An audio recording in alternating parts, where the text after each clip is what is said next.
यहाँ डेफिनेशन थी process in which a living organism produces new living organism of its own kind। तो यहाँ पर of its own kind, this is important, ये important है कि अपनी ही तरह के ऑर्गेनिजम्स को बनाना, अपनी तरह के ऑर्गेनिजम्स को बनाना, ठीक है, वो कहलाता है आपका रिप्रोडक्शन। और why do organisms reproduce? तो क्यों ये रिप्रोड्यूस करते हैं? सर्वाइव के लिए, जिंदा रहने के लिए नहीं करते, किसी स्पीशीज को अर्थ पर एग्जिस्ट करने के लिए ये रिप्रोडक्शन होता है। अगर कोई भी स्पीशीज रिप्रोडक्शन नहीं करेगी तो आफ्टर सम टाइम और बहुत ही कम समय में ही वो स्पीशीज दिखना बंद हो जाएगी। जो भी एक लाइफ स्पैन होता है किसी भी जनरेशन का, जैसे मान लीजिए अगर ह्यूमन बीइंग की बात करें 60-70 साल के बाद अगर मान लें ह्यूमन बीइंग रिप्रोडक्शन नहीं करते तो ह्यूमन बीइंग खत्म हो जाएंगे, ज्यादा 100 साल के बाद खत्म हो जाएंगे। तो रिप्रोडक्शन उनके एग्जिस्टेंस के लिए जरूरी है। वेराज जो आपका न्यूट्रिशन है, रेस्पिरेशन है, एक्सक्रीशन, सर्कुलेटरी सिस्टम, ये लाइफ को मेंटेन करने के लिए किसी इंडिविजुअल के लिए जरूरी है। ठीक है, ओके। अच्छा, कल हमने एक इंपॉर्टेंट क्वेश्चन था, इसी का पैराग्राफ था, do organisms create exact copies of themselves? जब ऑर्गेनिजम्स बनते हैं तो क्या बिल्कुल जो नया ऑर्गेनिज्म होता है वो बिल्कुल सेम डिट्टो कॉपी होता है क्या उसकी? तो ये मैं आपको बता चुका था, ठीक है, ये एनसीईआरटी से ही ये पॉइंट है सारे आपके। और इसका मैं आपको थोड़ा सा समरी दोबारा से बता देता हूँ कि जो जितने भी ऑर्गेनिजम्स होते हैं वो एग्जैक्ट कॉपी नहीं होते, ठीक है ना। तो हम यहाँ दो वर्ड का इस्तेमाल करते हैं कि जितने भी ऑर्गेनिजम्स जब बनते हैं तो रिप्रोडक्शन में दरअसल होता क्या है, मेन इंपॉर्टेंट काम क्या होता है, ये सब रिप्रोडक्शन में होता क्या है। रिप्रोडक्शन में होता है डीएनए की कॉपी होना, मेन काम इसके अंदर ये होता है, डीएनए कॉपी होती है। तो ये सारा जो क्वेश्चन बना हुआ है डीएनए कॉपी से रिलेटेड है। रिप्रोडक्शन का मतलब कोई भी ऑर्गेनिज्म जब रिप्रोडक्शन हो रहा है उसका, तो उसके अंदर जो डीएनए है, सेल के न्यूक्लियस के अंदर जो डीएनए है उसकी कॉपी होगी, तभी दूसरा ऑर्गेनिज्म बनेगा। और ये डीएनए जो होता है ये बायोकेमिकल प्रोसेस होता है, और बायोकेमिकल प्रोसेस बिल्कुल मशीन की तरह काम नहीं करते, एग्जैक्ट काम नहीं करते कि बिल्कुल डिट्टो कॉपी बना दें। उसके अंदर कुछ ना कुछ वेरिएशन होते हैं, है ना। तो जब डीएनए कॉपी होती है तो इस डीएनए कॉपी की में कुछ वेरिएशन आ जाते हैं, कुछ बदलाव आ जाते हैं, ठीक है।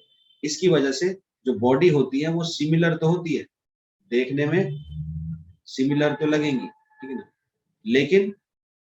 लेकिन आइडेंटिकल नहीं होती, ठीक है, आइडेंटिकल नहीं होती। यानी अगर आप सिमिलर से मतलब क्या समझेंगे आप? सिमिलर से मतलब ये है कि कोई भी स्पीसीज है वही स्पीसीज बनेगी, है ना। और अगर कैट है तो कैट की स्पीसीज बनेगी, सारी कैट ही दिखाई देंगी, सिमिलर होती है सारी कैट, लेकिन आइडेंटिकल नहीं होती, बहुत सारे चेंजेस होते हैं अगर आप बारीकी से देखें। तो डीएनए कॉपी क्योंकि एक बायो केमिकल प्रोसेस है जो पूरी तरह से रिलायबल नहीं होता, है ना।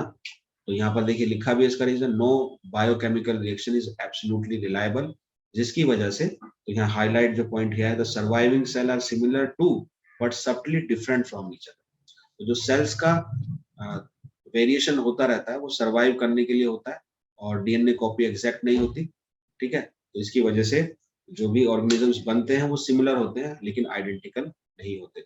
बच्चा होता है, ह्यूमन बीइंग का बच्चा होता है, वो भी कैसा होता है, देखने में माँ या बाप की तरह या किसी की तरह दिखाई तो देता, लगता है, लेकिन एग्जैक्ट नहीं होता। तो कल की बात थी। और इसके बाद तो जो भी चेंजेस होते हैं, क्योंकि सेल के अंदर थोड़े थोड़े चेंजेस होते हैं जिसको वेरिएशन कहते हैं, इस वेरिएशन के साथ साथ हम लॉन्ग टाइम तक सस्टेन कर सकते हैं, एग्जिस्ट कर सकते हैं अर्थ के ऊपर, क्योंकि वेरिएशन में हमको रहना इम्पोर्टेंट है। क्लाइमेट चेंज होता है, वो भी वेरिएशन। अगर हम वेरिएशन को टॉलरेट नहीं कर पाएंगे तो हम थोड़े से चेंजेस में ही कोई भी ऑर्गेनिज्म, चाहे हमारी बात हो या छोटे से छोटा माइक्रो ऑर्गेनिज्म हो या सिंपल हो या कॉम्प्लेक्स ऑर्गेनिज्म हो, सभी में वेरिएशन होते हैं। एक टेम्परेचर से लेकर प्रेशर, हर चीज को वो क्या करते हैं, टॉलरेट कर सकते हैं। तो वेरिएशन इसलिए इम्पोर्टेंट है, और ये वेरिएशन का जो वर्ड है ये लॉन्ग पीरियड ऑफ टाइम इस्तेमाल होता है, ठीक है। इसकी इंपॉर्टेंस क्या है कि हम एग्जिस्ट कर पाते हैं, हर चीजों से संभल कर रह सकते हैं। अच्छा, इससे दो क्वेश्चन आते हैं इससे रिलेटेड, इन टेक्स्ट क्वेश्चन है, आज उसको भी मैं डिस्कस कर लेता हूँ यहाँ पर। पहला देखिए क्वेश्चन जो इन टेक्स्ट क्वेश्चन है, इंपॉर्टेंट है ये, और कल मैंने ये डिस्कस नहीं किया था, तो आज इसको डिस्कस कर लेते हैं। तो पहला क्वेश्चन था कि what is the importance of DNA कॉपिंग in reproduction. Reproduction जो होता है उसके अंदर डीएनए की जो कॉपी होती है उससे क्या होता है। तो अभी तक जितना भी समझाया है, अभी तक जो बात बताई है डीएनए कॉपी की, डीएनए कॉपी यानी जब कोई ऑर्गेनिज्म दूसरा क्रिएट हो रहा है तो डीएनए कॉपी से एक ऑर्गेनिज्म का जो स्ट्रक्चर होता है ना, जो भी उसकी फीचर्स होते हैं, जो भी कैरेक्टरिस्टिक्स होते हैं, उसकी जो इंफॉर्मेशन होती है वो डीएनए के अंदर होती है। जो प्रोटीन होता है डीएनए प्रोटीन उसके अंदर होती है। तो जब दूसरा ये बनता है, इसकी कॉपी होती है, तो ये सारी चीजें, सारे फीचर्स, सारे कैरेक्टरिस्टिक्स क्या करते हैं, पास ऑन करते हैं दूसरे ऑर्गेनिजम्स में, जो नया ऑर्गेनिजम्स बनता है। तो यहाँ 3 पॉइंट्स में आप इसको बता सकते हैं, ठीक है। पहला कि ये एक तो इम्पोर्टेंट है रिप्रोडक्शन के लिए, this is important for reproduction, है ना। और इसमें क्या होता है कि जो कैरेक्टरिस्टिक्स हैं they can pass on to their offspring. जो भी नया ऑर्गेनिज्म बनता है हम उसको ऑफस्प्रिंग कहते हैं या न्यू बॉर्न कहते हैं, ठीक है। तो ये एक पहला पॉइंट तो आपको ये हो गया। दूसरा पॉइंट ये है कि डीएनए कॉपी जब होती है तो उससे जो जनरेशन्स हैं उसके अंदर जो कैरेक्टरिस्टिक्स होती है वो मेंटेन रहती है। यानी जो ह्यूमन बीइंग के अंदर जो भी कैरेक्टरिस्टिक्स होगी वो आप देखो दादा परदादा या किसी भी एनिमल्स के अंदर भी ले, तो ये चीजें एक जैसी चली आ रही हैं। ऐसा नहीं है कि एक या 2 जनरेशन के बाद कुछ ज्यादा चेंजेस आ गए। तो जो कैरेक्टरिस्टिक्स होती हैं वो बनी रहती है। किस वजह से बनी रहती है? इस डीएनए कॉपी की वजह से। जो डीएनए है उसकी जो कॉपी होती है, इसलिए एक जनरेशन में बदलाव देखने को नहीं मिलते। इंसान जो है 1000 साल पहले भी ऐसे ही थे, उनमें ज्यादा कोई बदलाव नहीं हुआ। तो ये आपका दूसरा पॉइंट होगा यहाँ, ठीक है। तीसरा पॉइंट आप कह सकते हैं कि जब डीएनए कॉपी होता है तो इसकी में थोड़ा वेरिएशन भी होता है। और वेरिएशन मैंने आपको बताया, वेरिएशन का जो सबसे इम्पोर्टेंट रोल है कि आपके सर्वाइवल के लिए, स्पीसीज की सर्वाइवल के लिए। दो बातें कि दो तरीके से बातों को समझा जाता है यहाँ पर। एक तो स्पीसीज, जिसके अंदर मान लीजिए अगर आप कोई भी रैबिट ले रहे हैं तो रैबिट की पूरी स्पीसीज हो गई, है ना। तो रैबिट को बने रहने के लिए लॉन्ग टाइम, उसको सरवाइव करने के लिए, ताकि रैबिट दिखाई दें अर्थ के ऊपर, तो उनके अंदर वेरिएशन का होना जरूरी है। तो डीएनए कॉपी से एक वेरिएशन भी आता रहता है धीरे धीरे, और वो स्पीसीज जो है वो सर्वाइव कर पाती है for a longer period of time on the earth, ठीक है। तो ये 3 पॉइंट्स आई थिंक आपको समझ में आ गए। क्लियर है बात कि डीएनए कॉपिंग का क्या इंपॉर्टेंस है? ये नोट्स भी आपको मिल जाएंगे। क्लियर कि नहीं क्लियर? यस आवाज सर, नहीं आ रही? क्लियर है। क्लियर है? क्लियर है सर। अच्छा, तो ये डीएनए कॉपी का देखो इंपॉर्टेंस है, ठीक है। तो पॉइंट्स भी यहाँ सारे होंगे आपके पास, और कुछ पिक्चर्स भी मैंने ली हुई हैं ताकि आपको समझ में भी आ जाए। और क्योंकि आपको लिखना भी होता है तो लिखने के लिए कुछ मैंने यहाँ पॉइंट भी आपको दिए हैं।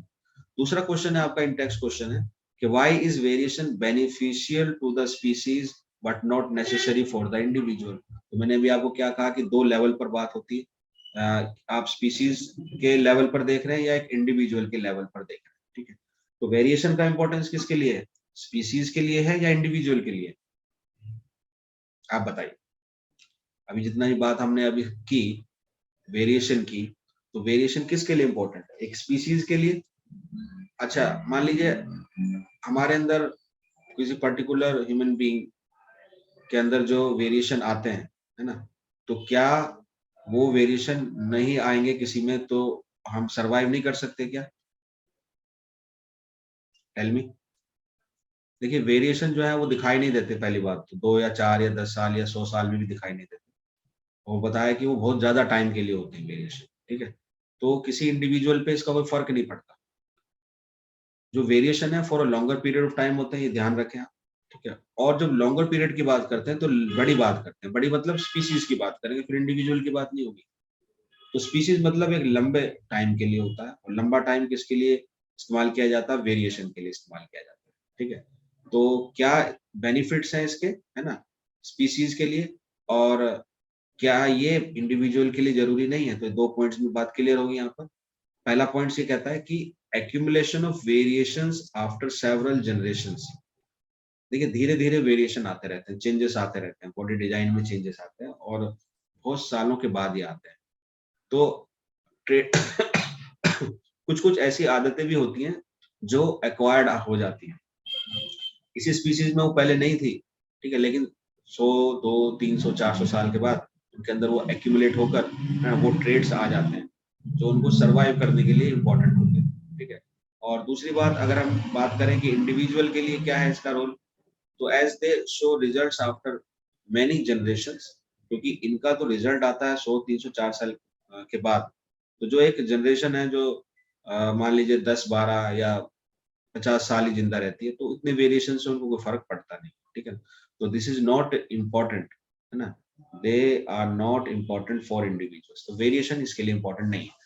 तो दो क्वेश्चन यहाँ पर है, डीएनए कॉपिंग एंड वेरिएशन, जो आपने पिछले पैराग्राफ में पढ़े उनसे यही क्वेश्चन आ सकते हैं, ठीक है। तो इसको समझना बहुत इंपॉर्टेंट है, आप खुद भी इसको 1-2 बार पढ़ेंगे तो बातें क्लियर भी होंगी, ठीक है। एक बार से बात कभी कभी समझ में भी नहीं आती है। तो अब हमारा मेन टॉपिक स्टार्ट हुआ था जिसके अंदर हमने बात की थी रिप्रोडक्शन कितने तरीके का होता है, ठीक है। तो रिप्रोडक्शन जो है वो 2 तरीके का है, ठीक है, सेक्सुअल एंड असेक्सुअल। यहाँ बात क्लियर थी, ठीक है। तो असेक्सुअल में क्या था, सिंगल पेरेंट, सिर्फ एक ही पेरेंट होता है, ठीक है, और दूसरे पेरेंट की जरूरत नहीं पड़ती, एक इंडिविजुअल से ही होता है काम ये। और ये सिंपल ऑर्गेनिजम्स के अंदर होता है, सिंपल ऑर्गेनिजम्स। सिंपल ऑर्गेनिजम्स मतलब जिसके अंदर सिंगल सेल हो, है ना, या आपका simple multiple organs, multiple cellular organisms, ठीक है, उसके अंदर होता है। और जब कॉम्प्लिकेटेड हो जाते हैं तो सेक्सुअल रिप्रोडक्शन का यूज किया जाता है, जिसको हम बोलते हैं in which in that case the two parent is required, दो इंडिविजुअल्स उस केस में जरूरी हो, ठीक है। तो जनरली हम ज्यादातर इसके बारे में जानते हैं, एक होता है मदर, है ना, दूसरे को बोलते हैं फादर। और ये कहाँ पर होते हैं, ये कॉम्प्लेक्स ऑर्गेनिजम्स में होते हैं, जैसे ह्यूमन बीइंग, डॉग, कैट, है ना, और प्लांट्स में भी होता है। तो ये कल भी मैं बात कर चुका हूँ इसके बारे में। तो चलिए आगे बढ़ते हैं। तो यहाँ एक चार्ट था किया गया है, एक तो होता है नेचुरल वेजिटेटिव प्रोपोगेशन, एक होता है आर्टिफिशियल वेजिटेटिव प्रोपोगेशन। नेचुरल मतलब जो नेचुरली होता है, जैसे रूट से किसी पेड़ का रिप्रोड्यूस हो जाना, स्टेम से किसी का रिप्रोडक्शन हो जाना, लीफ से किसी का रिप्रोडक्शन होना, तो ये नेचुरली होते हैं, तो इसको नेचुरल वेजिटेटिव प्रोपोगेशन कहते हैं। इस तरीके से कुछ मैन मेड होते हैं, यानी हम उसके अंदर थोड़ा सा इंटरफेस होता है मैन का, है, जैसे कि कटिंग एक प्रोसेस होता है, ये समझेंगे आज, है ना, ग्राफ्टिंग समझेंगे, लेयरिंग समझेंगे, और टिश्यू कल्चर क्या होता है ये भी एक आर्टिफिशियल मेथड होता है, ठीक है। तो ये सारी बात हम असेक्सुअल का आज पार्ट कंप्लीट कर लेंगे। देखिए ये भी मैंने बनाया हुआ था, उसी को एक डायग्राम था कि किस किस तरह से ये एसेक्सुअल रिप्रोडक्शन हो रहा है, ठीक है। तो ये कल बाइनरी फिजन के बारे में हो गया था, ठीक है। उसके बाद बाइनरी फिजन में मैंने आपको कुछ और एग्जांपल भी देना चाह रहा था मैं। तो एक तो मैं आपको एक्सप्लेन कर चुका था अमीबा के बारे में, अमीबा हम कल एक्सप्लेन कर चुके थे कि अमीबा में देखिए न्यूक्लियस डिवाइड होता है, उसके बाद साइटोप्लाज्म डिवाइड होता है, और दो न्यूक्लियस आपको, दो अमीबा, दो डॉटर अमीबा मिल जाते हैं। उसके बाद एक एग्जांपल है इसका लेसमेनिया, जिसके अंदर आप देखेंगे कि लेसमेनिया में भी दो न्यूक्लियस हैं, पहले एक न्यूक्लियस होता है, ठीक है ना, उसके बाद न्यूक्लियस दो हो जाते हैं, फिर वो सेपरेट होते रहते हैं, ठीक है, और दूरी बढ़ती रहती है, और फिर ये लॉन्गिट्यूडनली यानी लेंथ वाइज डिवाइड होकर अलग अलग हो जाते हैं, ठीक है। तो ये भी आपका बाइनरी था, दो हिस्सों में डिवाइड हो रहा था, रिप्रोडक्शन हो रहा था, ठीक है। इसके और एग्जाम्पल है वो यहाँ आप देख सकते हैं, पैरामेसियम है आपका एक एग्जाम्पल, ठीक है, एक यूगिलेना है, और कुछ बैक्टीरिया में भी इसी तरह का डिवीजन होता है, ठीक है। अब देखिए फर्क है यहाँ पर, देखेंगे जो ये पैरामेसियम है यहाँ पर देखिए लिखा हुआ है कि इसका जो फिजन हो रहा है, जो ब्रेकअप हो रहा है, वो ट्रांसवर्स हो रहा है। ट्रांसवर्स मतलब बिल्कुल बीच में से इस तरह से कट रहा है, ऐसे कट रहा है, ठीक है ना। तो एक हिस्सा ऊपर चला गया, एक नीचे चला गया, यानी आप किस चीज को काट रहे हो, किस तरीके से उसको कट कर रहे हो, दैट इज इंपॉर्टेंट, ठीक है तो बाइनरी। अब दूसरी तरफ आप देखेंगे यूग्लिना के अंदर बिल्कुल ये लेंथ वाइज कट रहा है, जिसको हम बोलते हैं लॉन्गिट्यूडनल। जैसे लेसमेनिया जो पिछला एग्जाम्पल था उसमें भी लेंथ वाइज कट रहा था, ठीक है, बिल्कुल ऐसे बीच में से कट रहा है। तो अगर आप लेंथ बिल्कुल लंबा लंबा उसको काट देते हैं, लॉन्गिट्यूडनल कहलाता है, बीच में से उसको कट कर देते हैं तो ट्रांसवर्स कहलाता है। तो बाइनरी में भी डिफरेंट तरह की केसेस होते हैं। ठीक है, तो ये कुछ पॉइंट थे जो आप नोट आपको नोट्स में मिल जाएंगे। ठीक है, जो आप चीजें बताई गई हैं सारी यहाँ पर है। लेसमेनिया है, उसका यू कहाँ पर वो आपको दिखता है, उससे एक आपकी बीमारी होती है, इसको काला अजहर कहते हैं। ठीक है, यहाँ मैंने ये भी नोट कर दिया है कि अमीबा को जब आप डिवाइड करते हो तो किसी भी प्लेन में वो डिवाइड हो सकता है। लेसमेनिया लॉन्गिट्यूडनली डिवाइड होता है, और आपका पैरामीशियम ट्रांसवर्सली, और यूग्लिना जो है वो भी लॉन्गिट्यूडनली डिवाइड हो रहा है। तो ये बाइनरी के बारे में था, लेकिन फिजन अभी खत्म नहीं हुआ। फिजन का दूसरा पार्ट होता है जब एक से ज्यादा टुकड़े हो जाते हैं। ठीक है, इसका एग्जाम्पल क्या है आपका? इसका एग्जाम्पल है आपका मलेरिया का पैरासाइट जो होता है आपका प्लास्मोडियम। ठीक है, प्लास्मोडियम, इससे मलेरिया होता है, और ये डिवाइड हो जाता है एक साथ, कई न्यूक्लियस बनते हैं। देखोगे आप यहाँ लेफ्ट साइड में, ये जो आप देख रहे हो ये आपका प्लास्मोडियम है, और इसको दोबारा से आप इस पिक्चर में देखेंगे। ठीक है, तो न्यूक्लियस पहले एक ही होता है, और फिर बहुत सारे न्यूक्लियस बन जाते हैं। ठीक है, और फिर वो बर्स्ट होकर बाहर निकलते हैं, और इंडिविजुअली सारे के सारे फिर प्लास्मोडियम बनते हैं। तो इकट्ठे एक दो से ज्यादा में डिवाइड होते हैं, इसलिए मल्टीपल होता है। ठीक है, चलिए उसके बाद फ्रेगमेंटेशन है, फिर इसको थोड़ा दिखा देते हैं। फ्रेगमेंटेशन में आप देखोगे कि ये स्पाइरोगायरा है ना, इसका एग्जाम्पल स्पाइरोगायरा। एक एग्जाम्पल और है इसका एनोमोना। ये प्लांट है स्पाइरोगायरा, और ये एनिमल। ये ध्यान रखें, दोनों पानी के ही होते हैं। This is spirogyra is plant, okay, and this is your animal. अब यहाँ पर भी डिवीजन हो रहा है, आप देखोगे लग रहा है कि मल्टीपल फिजन हो रहा है जैसे कि, लेकिन यहाँ पर एक डिफरेंस मैंने कल बताया था कि ये जो ग्रो वाला पार्ट है वो नहीं होता। इसमें जो पिछला वाला था, फिजन वाला जो केस था, उसमें ग्रो नहीं होता, उसमें डायरेक्ट जैसे ही ब्रेक होता है तो एक फुल फ्लेज्ड अमीबा बन रहा था, फुल फ्लेज्ड पैरामेशियम बन रहा था, फुल फ्लेज्ड यूग्लिना बन रहा था। लेकिन यहाँ पर ऐसा नहीं होता। ये एक इसके अंदर डिफरेंस है, और एक डिफरेंस और ये भी है, जो फ्रेगमेंटेशन होता है वो आपका मल्टी सेलुलर बॉडी के अंदर होता है। मल्टी सेलुलर, एक से ज्यादा सेल वालों के अंदर।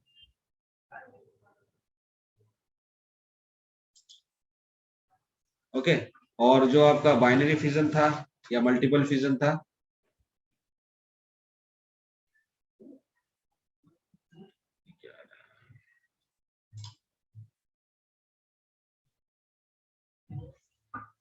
ठीक है, तो ये दो एग्जांपल आप इसके देख सकते हैं। यहां तक क्लियर है बात? Yes sir. चलिए आगे चलते हैं।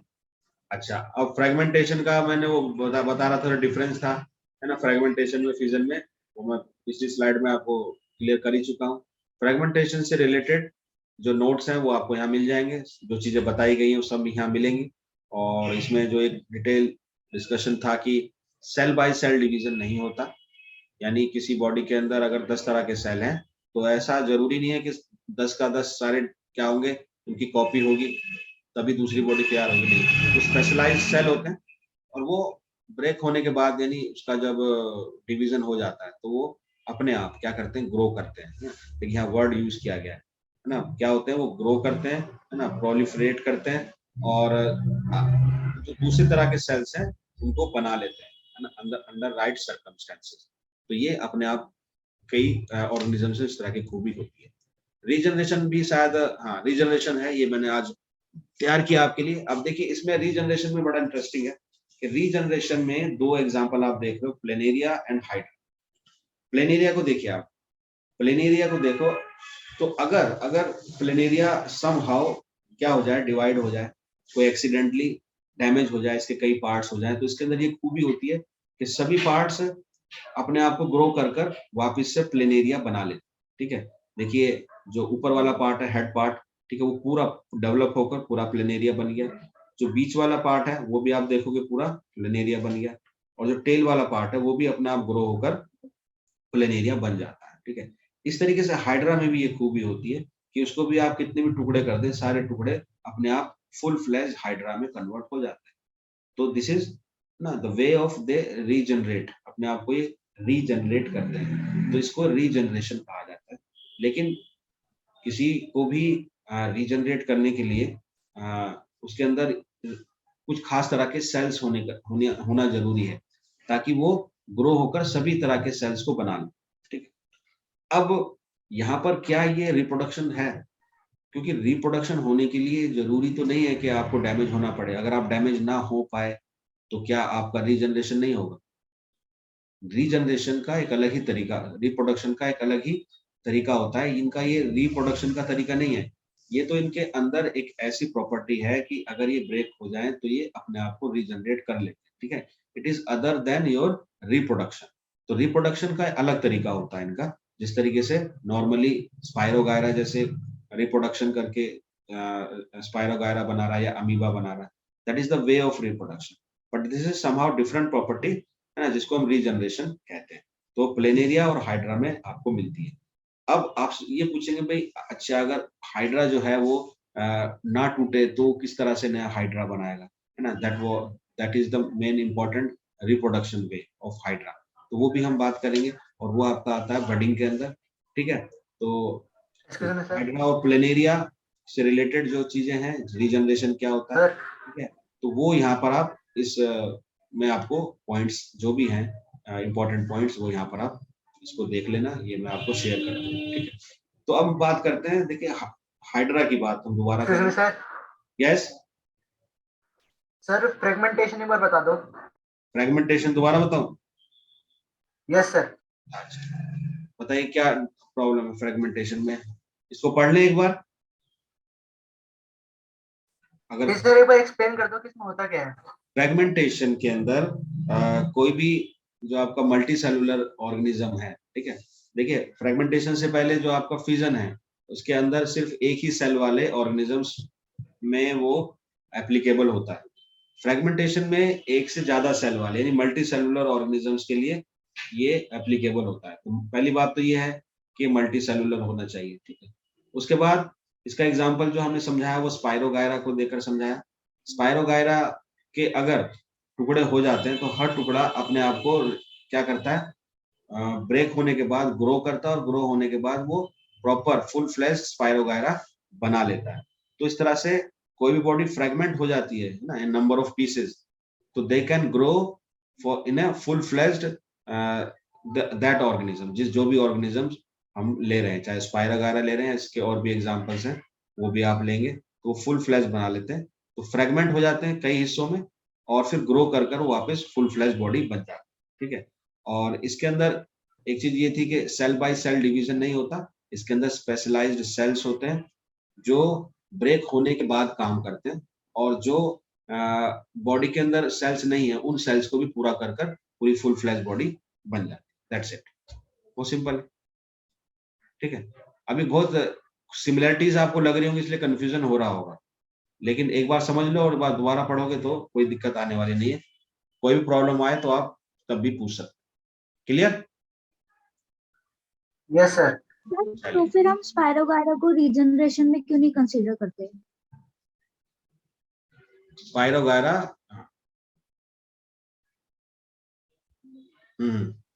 सर उसमें भी तो दोबारा अपने आप ग्रो हो रहा है ना। हाँ मैं बता रहा हूँ उसके अंदर क्या है। अब मैं ये एक अच्छा क्वेश्चन है।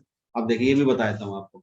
अब आप देखिए स्पायरोगायरा के अंदर जो होता है, तो इम्पोर्टेंट चीज जो आपने पूछी है ना, इसकी जो बॉडी होती है, इज नॉट वेल डिफरेंशिएटेड, इसका मतलब क्या है कि आप ऊपर देखो नीचे देखो कि आपको स्पायरोगायरा का कोई डिफरेंस पता नहीं चलेगा, कि इसका ऐसा आपको नहीं पता चलेगा कि यहाँ पर इसका हेड है या यहाँ पर इसकी टेल है। ये वेल डिफरेंशिएटेड नहीं होता। इसके अंदर जो सेल्स हैं, है ना, वो ज्यादा डिफरेंट काइंड के नहीं होते।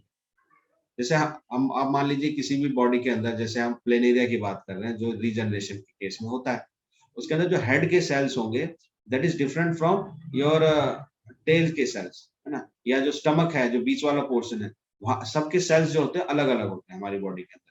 जब हमारी बॉडी ज्यादा मल्टी सेलुलर हो जाती है तो हमारी बॉडी के अंदर डिफरेंट डिफरेंट तरह के सेल्स होते हैं। एक तरह के सेल्स मिलकर एक तरह का टिश्यू बनाते हैं, उससे फिर ऑर्गन बनता है, तो कॉम्प्लेक्सिटी बढ़ती चली जाती है। तो यहाँ पर जो spirogyra is not as complicated as your the case in planaria, यानी रीजनरेशन के केस में जो होता है उसमें ज्यादा आपके जो सेल्स होते हैं वो वेरी करते हैं, बहुत डिफरेंट तरह के होते हैं। स्पायरोगायरा तो आप देखो ऊपर से नीचे तक एक जैसा दिखाई दे रहा है, बारीक स्ट्रक्चर है तो आपको लगेगा कि हाँ कुछ अलग अलग है, लेकिन वो उसके अंदर वेरिएशन नहीं होते, उसके अंदर जो बॉडी होती है वेल डिफरेंशिएटेड नहीं होती, ठीक है। तो ये चीजें थोड़ी सी जो है डिफरेंस है इन दो चीजों में, फ्रेगमेंटेशन में और रीजनरेशन का। सर तो इनके मेन पॉइंट्स क्या लिखेंगे अगर लिखना होगा तो? मेन पॉइंट्स देखिए यहाँ लिखे हुए फ्रेगमेंटेशन के, कि इसमें सेल बाय सेल डिवीजन नहीं होता, ठीक है। देखिए थोड़ी बहुत चीजें एक जैसी होती हैं, थोड़ी बहुत चीजें एक जैसी होती हैं, क्योंकि इसके अंदर भी जब सेल बाय सेल डिवीजन नहीं हो रहा तो पूरी बॉडी बन रही है, ठीक है। लेकिन ये थोड़ा लेस कॉम्प्लिकेटेड होता है as compare to your regeneration का केस जो होता है। इसके अंदर देखिए बॉडी डिजाइन ज्यादा डिफरेंशिएटेड है, ठीक है ना। तो यहाँ पर अगर रीजन जो आपने पूछा है इसका, तो ये बॉडी का जो डिजाइन है वो मोर डिफरेंशिएटेड है, और डिफरेंशिएटेड बॉडी के लिए डिफरेंशिएटेड बॉडी डिजाइन, तो उस केस में ऐसा नहीं है, ठीक है ना। वो भी सिंपल सेलुलर ऑर्गेनिज्म है, ठीक है। ये थोड़ा सा कॉम्प्लिकेटेड सेलुलर ऑर्गेनिज्म है, इसके अंदर बॉडी नजर आती है किस तरह की बॉडी है।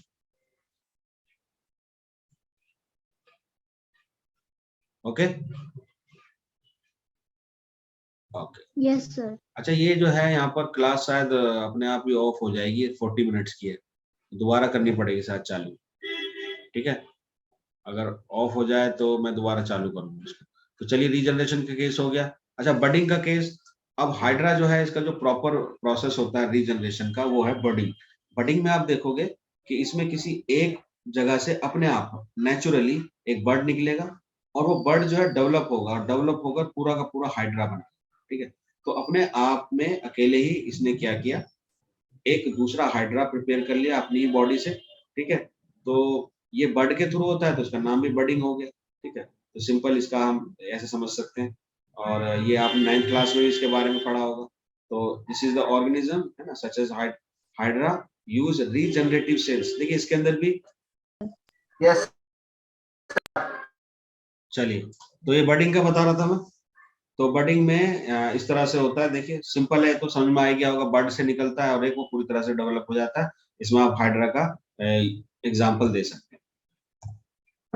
नेक्स्ट है आपका असेक्सुअल के अंदर, अब हम बात करते हैं वेजिटेटिव प्रोपोगेशन की बात, ठीक है। अब देखिए वेजिटेटिव में जैसे मैंने आपको बताया दो तरह के होते हैं आपके, एक मिनट,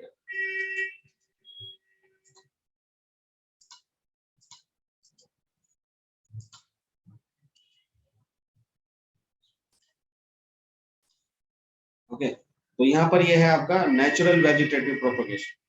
अच्छा नेचुरल वेजिटेटिव प्रोपोगेशन का मतलब क्या है, देखिए पहले तो वेज के लिए होता है, यानी इसके अंदर ग्रीनरी का यूज होता है ज्यादातर, और वेजिटेबल्स में ज्यादातर आपको देखने के लिए मिलेगा।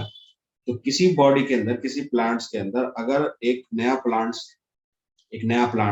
ना, बिना किसी सीड के, बिना किसी बीज के, है ना, जिसके अंदर आपको सीड डालने की जरूरत नहीं, और आप उस पौधे को या उस प्लांट को ग्रो कर सके, ठीक है ना।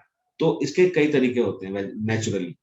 तो आप देखोगे जैसे फर्स्ट इसका केस है एक रूट वेजिटेटिव प्रोपोगेशन। चलिए हाँ, तो यहाँ पर स्वीट पोटैटो का ये होता है कि स्वीट पोटैटो जहाँ लगाए जाते हैं तो वहां पर उसकी जो रूट्स होते हैं, यानी जो रूट, वो जो होता है, जो आपका स्वीट पोटैटो होता है, itself it is a root, जो हम खाते हैं वो रूट ही होता है ना। देखिए किसी प्लांट्स के अंदर हम रूट खाते हैं, किसी प्लांट के अंदर हम सीड खाते हैं, किसी प्लांट के अंदर हम स्टेम खाते हैं, ठीक है। तो अलग अलग पार्ट्स यूज होते हैं सभी। तो जो शुगर पोटैटो है, उसका जो शुगर पोटैटो का जो पार्ट होता है, it is actually the root part है ना ऑफ दैट प्लांट। तो इसी को अगर आप ग्रो करेंगे तो वहां से एक नया स्वीट पोटैटो का प्लांट आ जाएगा। तो इस तरह के प्रोपेगेशन को हम बोलते हैं रूट वेजिटेटिव प्रोपेगेशन। क्लियर है बात? आई थिंक बहुत सिंपल है, क्लियर हो गई होगी। दूसरा दूसरा ये काम होता है, दूसरा ये काम स्टेम से भी होता है। अब देखिए यहाँ पर पोटैटो का केस लिया है। अब आप कहोगे पोटैटो, देखिए पोटैटो ये जान लीजिए, याद रखिए, पोटैटो जो होता है वो ज्यादातर हम समझते हैं कि ये एक रूट की तरह होता है, जैसे स्वीट पोटैटो ना। लेकिन पोटैटो जो है वो रूट नहीं होता, वो स्टेम होता है, ये ध्यान रखना। It is a stem. Stem जो होता है, क्यों होता है स्टेम? देखिए स्टेम से ही पत्ते निकलते हैं, लीफ निकलते हैं। तो अगर आप देखो कुछ दिन अगर आलू घर में रखा हो तो वहां से कुछ हरे हरे लीव्स निकलना स्टार्ट हो जाते हैं, ठीक है। और दूसरी तरफ रूट्स क्यों होता है ये स्वीट पोटैटो? क्योंकि इसके अंदर रूट हेयर निकलते हैं, आप देखोगे रूट हेयर निकले हुए, तो ये पहचान होती है, ठीक है ना। अगर वो रूट है तो वहां से रूट हेयर निकलेंगे, और अगर वो स्टेम है तो वहां से क्या निकलेगा, वहां से लीफ निकलेगा, क्योंकि स्टेम से ही लीफ निकलता है।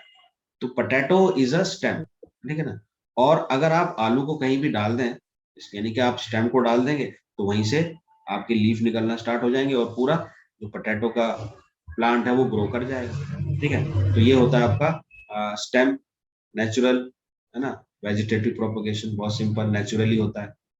और आपने ये कम देखा होगा लीफ वाला केस, है ना। ये ब्रायोफाइलम जो होता है, इसका जो पत्ता होता है आप देखेंगे वहीं से, इसे लीफ से ही आपका प्लांट निकलना स्टार्ट हो जाता है साइड वाइज, ठीक है। तो ये बहुत कम केस हमें देखने को मिलते हैं, लेकिन ऐसा भी होता है कि लीफ से भी एक प्लांट अपने आप रिप्रोड्यूस होने लगता है।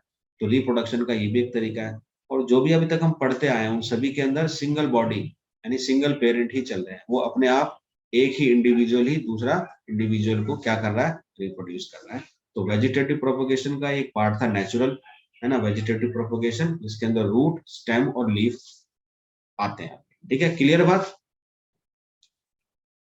ठीक है। तो sweet potato, potato and Bryophyllum, ये आप एग्जांपल के तौर पर याद रख सकते हैं। दूसरा है इसका आर्टिफिशियल वेजिटेटिव प्रोपोगेशन। हम इसका इस्तेमाल लोग इसका एडवांटेज भी होता है। एडवांटेज क्या होता है कि इसी तरीके को अगर हम खुद अपने तरीके से भी कर सकते हैं, नेचुरली नहीं होगा, यानी हमारा कुछ इन्वॉल्वमेंट होगा, एक मैन इंटरफेस वहां पर होगा। जैसे आपने देखा होगा कि जो आपका गुलाब का जो फूल होता है ना, और घर में आपने लगाया भी होगा कहीं पर, तो अगर आपको कहीं से चाहिए, किसी फ्रेंड के पास से आपने देखा, या किसी, है ना, रिलेटिव्स के पास आप देखा आपका रोज प्लांट है, तो अगर आप रोज के प्लांट में से एक स्टेम काट ले, यहाँ से मान लीजिए स्टेम काट ले, और उसको काट कर आप अपने घर पर किसी गमले में लगा दें, तो आफ्टर सम टाइम आप देखेंगे उसी से जो कटिंग आपने की थी, उस कटिंग से ही आपका प्लांट पूरी तरह से ग्रो कर जाएगा। यानी कहीं से आपने कट किया, ठीक है, वहां से निकाल कर कहीं और लगा दिया, तो वहीं पर वो प्लांट क्या हो जाएगा, ग्रो करने लगेगा। तो ये कटिंग एक प्रोसेस होता है, जो आपका आर्टिफिशियल के अंदर आता है। ऐसे बहुत सारी जगह पर ये काम किया जाता है, ठीक है, कि हम कट करें, और उसके अंदर ये प्रॉपर्टी होती है इस तरह के प्लांट में, कि कहीं से भी कट करो और लगाओ, फिर वहीं वो रूट बनना स्टार्ट हो जाता है। अगर आप उसको मिट्टी के अंदर लगा दोगे तो धीरे धीरे ग्रो करने लग जाता है। तो रोज का तो सभी जानते ही है एग्जाम्पल, ठीक है। दूसरा एक होता है ग्राफ्टिंग। ये ज्यादातर बागों में, जहाँ पर सेब या मैंगो इस तरह की जो चीजें होती हैं, वहां पर इस तरह के लोग एक्सपेरिमेंट करते हैं ग्राफ्टिंग, ठीक है। तो कटिंग तो आपका क्लियर हो गया, ठीक है। Yes sir. अब ग्राफ्टिंग है। ग्राफ्टिंग भी एक बड़ा अच्छा एक तरीका है, जिससे क्या होता है कि दो तरह के पेड़ों को आपस में मिला दिया जाता है। अब देखिए, जैसे इसके अंदर ये केस जो है, ये एक ऊपर वाला जो है, ये किसी और तरह का क्या है, आपका पेड़ है, उसका पार्ट है, और जो नीचे वाला हिस्सा है ना, स्टॉक, ये किसी और तरह का, ठीक। तो दो तरह के हैं ये। तो एक तरह से कलम तरीके से काट दिया जाता है, तिरछा ऐसे, ठीक है ना। और इन दोनों को फिर आपस में एक दूसरे के ऊपर लगाकर, ध्यान इस बात का रखा जाता है कि जो उनका जो डायमीटर है या जो साइज है वो सेम होना चाहिए, और उसके बाद किसी टेप से उसको रैप कर दिया जाता है, ठीक है ना। और कुछ दिन के लिए उसको छोड़ दिया जाता है। तो नेचुरली क्या होता है कि वो उसको पकड़ लेता है, ठीक है ना, और वहां से जो पार्ट है ऊपर वाला, वो फुल फ्लैश ग्रो करने लगता है, फुल फ्लैश ग्रो करने लगता है। ऐसा नहीं लगेगा, आपको बड़ी हैरानी होगी, अच्छा ये क्या हुआ, आपने वहां से काटा वहां लगा दिया और फिर वो भी ग्रो करने लगा। तो होता है ऐसा, है ना, कई जगह पर इस तरह से करते हैं। तो इस तरह से आप देखोगे कि इस तरह से हमको फायदा ये होता है कि मान लीजिए आपने ऊपर वाला एक लेकर आया, मैंगो ट्री है, ठीक है, किसी खास किस्म का मैंगो है, नीचे वाला जो है वो भी एक अलग तरह का मैंगो है। तो जब आप इस तरह से करेंगे, इस तरह ग्राफ्टिंग करेंगे, इसको ग्राफ्टिंग कहते हैं तो जब ये पेड़ तैयार होगा और उसके अंदर जो मैंगो होगा, उसके अंदर दोनों तरह के मैंगो का जो स्वाद है, जो टेस्ट है, वो आएगा, ठीक है। तो एक नया तरीके का आपको मैंगो का टेस्ट मिलेगा। तो इस तरह से बहुत फ्रूट्स वगैरह में और सब्जियों में इस तरह से चीजें की जाती हैं, और जिसको हम बोलते हैं हाइब्रिड, यानी चीजों को मिलाना, दो चीजों को मिलाकर एक नई चीज तैयार करना। तो दो वैरायटी को मिलाकर एक नई तरह की वैरायटी, एक नई तरह का टेस्ट मिलता है, ठीक है। आजकल देखते हो मार्केट में जो चीजें पहले नहीं आती थी, आप देखते हो गुआवा जो है पहले छोटे आते थे, आजकल बड़े आने लगे।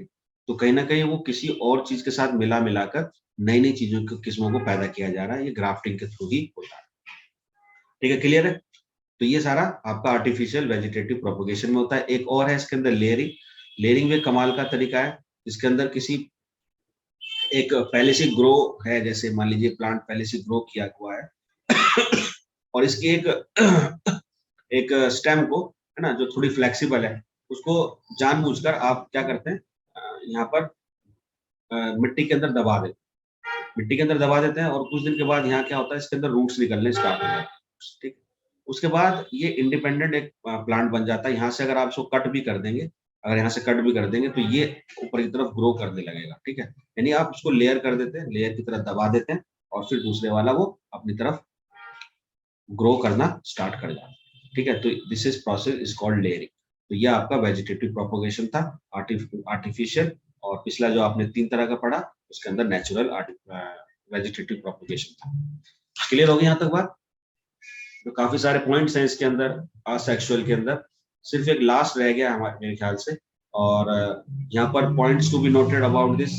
ठीक है, और इसका इंपॉर्टेंट जो है वो है आपका, इसका एडवांटेज क्या होता है, क्योंकि इसका एडवांटेज काफी आते हैं कि भाई वेजिटेटिव आर्टिफिशियल वेजिटेटिव प्रोपगेशन क्यों करते हैं। ठीक है, आर्टिफिशियल वेजिटेटिव ज्यादातर तो इसी को किया जाता है। ठीक है, तो कुछ पॉइंट्स हैं इसके अंदर। तो अगर आप देखेंगे, पहले तो हम बात करते थे, हमने जो बात की थी रूट्स की, स्टेम की, लीव्स की, ये तो आर्टिफिशियल हो गया, और जब हम खुद अपने तरीके से करते हैं वो आपका आर्टिफिशियल हो गया। अब एडवांटेज की बात क्या है? पहली बात तो अगर आप फर्स्ट एडवांटेज देखें आप, कि अगर आप कोई भी चीज प्रोडक्शन करना चाह रहे हैं किसी चीज का, ठीक है, तो बेटर ये होगा कि आप उसका प्रोडक्शन जो है सीड लगाकर ना करें। ठीक है ना, कटिंग से कर सकते हैं।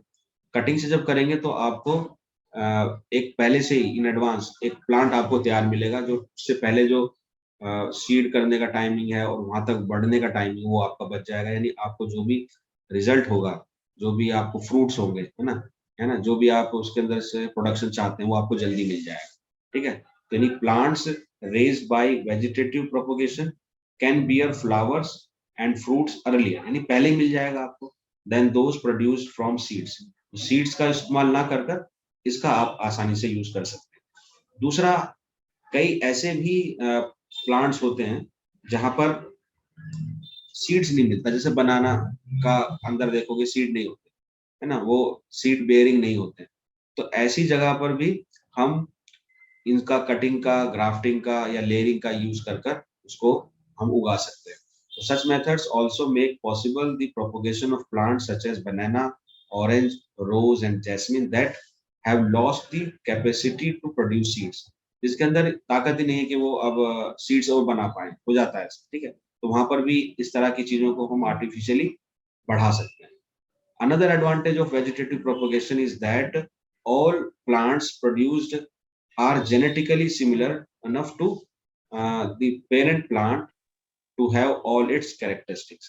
इसका इस्तेमाल देखिए, एक ही तरह की चीज अगर आप चाहते हो, मान लीजिए आप चाहते हो कि जो भी आप एप्पल प्रोड्यूस कर रहे हो वो सबका एक जैसा टेस्ट हो, वो सब देखने में साइज एक जैसे हो, ऐसा ना हो कोई बहुत छोटा है कोई बहुत बड़ा है ना, कलर में बहुत डिफरेंस है, वेराइटी अलग अलग, तो वो थोड़ा सा नहीं अच्छा लगता। मार्केट में उसकी पॉपुलैरिटी इतनी नहीं होती कि अगर आप कोई चीज लेकर आ रहे हो सब एक जैसी दिखाई देती, ज्यादा अच्छी लगती है।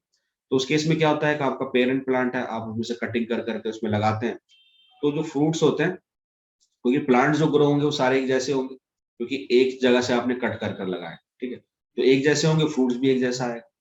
इरेस्पेक्टिव कि अगर आप सीड्स लगाते हैं तो सीड्स के अंदर बहुत वैरायटी होती है। कुछ सीड्स ऐसे होते हैं जो प्लांट्स तो आएगा उसमें, लेकिन प्लांट छोटा हो जाएगा, किसी में प्लांट्स बड़ा हो जाएगा, तो प्लांट्स के साइज जो होते हैं वो अलग हो जाते हैं, क्योंकि सीड्स का वैरायटी अलग अलग होती है। सीड्स एक जैसे प्लांट्स में ग्रो नहीं कर पाते। ठीक है, तो आपकी जो प्लांट्स ही जब डिफरेंट होंगे तो उसका जो फ्रूट्स होगा वो भी डिफरेंट होगा। तो एक जैसा, है ना, एक जैसा दिखने वाले अगर आपको प्रोडक्शन चाहिए, है ना, तो और एक जैसा टेस्ट चाहिए, अलग अलग वैरायटी कम हो, तो इसका भी इस्तेमाल हम उसको एज ए एडवांटेज ले सकते हैं और आर्टिफिशियल प्रोपगेशन वहां पर कर सकते हैं। ठीक है, तो ये एडवांटेजेस था। और लास्ट जो है, जो इसके अंदर बचा है वो है आपका स्पोर फॉर्मेशन। ठीक है, ये भी आपका असेक्सुअल रिप्रोडक्शन है। देखिए ये क्या होता है, इसको थोड़ा समझ लेते हैं, इस स्लाइड में खत्म हो जाएगा। तो यहाँ पर आप देख रहे हो स्पोर फॉर्मेशन में यहाँ पर कुछ, यहाँ पर देखोगे ये बॉल टाइप कुछ बना हुआ है ऊपर, तो इसके अंदर स्पोर्स होते हैं, है ना, स्पोर्स होते हैं, और ये ऊपर की एक लेयरिंग होती है। अगर ये लेयरिंग टूट जाए तो इसमें से स्पोर्स, ये बारीक बारीक जो स्पोर्स हैं वो निकल कर बाहर आ जाते हैं। तो ये स्पोर्स जहां गिरेंगे वहां पर इस तरह का एक नया, है ना, प्लांट जो है वो पैदा हो जाएगा। ये जो फिगर यहाँ पर लिया है, हमें जो एग्जाम्पल लिया है, ये एग्जाम्पल है आपका रिजोपस, रेजोपस का एग्जाम्पल है।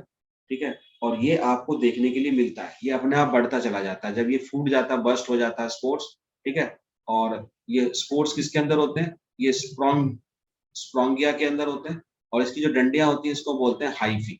ठीक है, तो ये बहुत बारीक, एक बहुत ही छोटा पौधा होता है।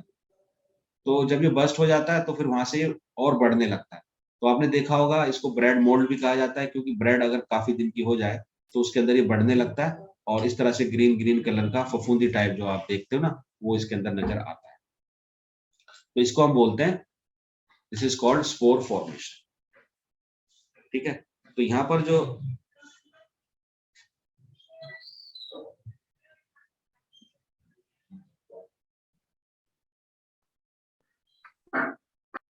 बात समझ में आ गई सभी को यहाँ पर? Yes, sir. So in many simple multicellular organism, specific reproductive parts can be identified. तो ये थ्रेड लाइट स्ट्रक्चर होता है that develops on the bread, है ना। तो एक एक्टिविटी है जो उसमें इसके बारे में बताया गया, and they are not reproductive parts. On the other hand, the tiny blob on a stick, जो गोल गोल है ना, इसको बोलते हैं blob, ये डंडी के ऊपर जो लगा हुआ है, blob on a stick, are involved in reproduction. The blobs are sporangia which contain cells or spores that can eventually develop into new rhizopus, है ना। तो वो नया, जब वो झड़ जाता है तो नया बन जाता है। The spores are covered by thick walls that protect them until they come into contact with another moist surface and can begin to grow. तो इस तरीके से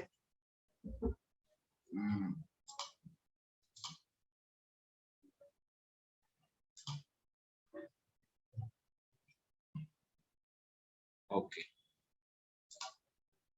तो ये था हमारा आज का टॉपिक। इसके अंदर कुछ नया चैप्टर कर रहे हैं।